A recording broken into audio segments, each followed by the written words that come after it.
సమంత కొంచెం sensational comments tweets బోల్డ్గా చేస్తుంటారు కదా.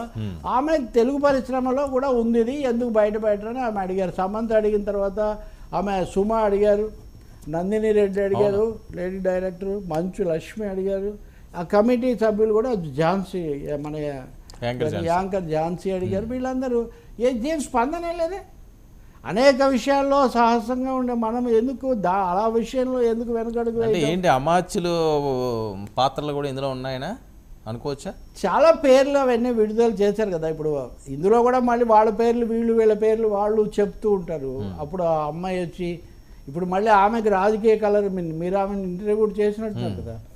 ఆమె అక్కడికి రావడము చేంబర్ దగ్గర అప్పుడు రామ్ గోపాల్ వర్మ పవన్ కళ్యాణ్ మీదకి మరల్చటము అన్నీ చూసాం కదా ఈ కళ్ళతో ఇక్కడే. కాబట్టి తెలుగు పరిశ్రమకు ఉన్న ప్రతిష్ట పెద్దతనం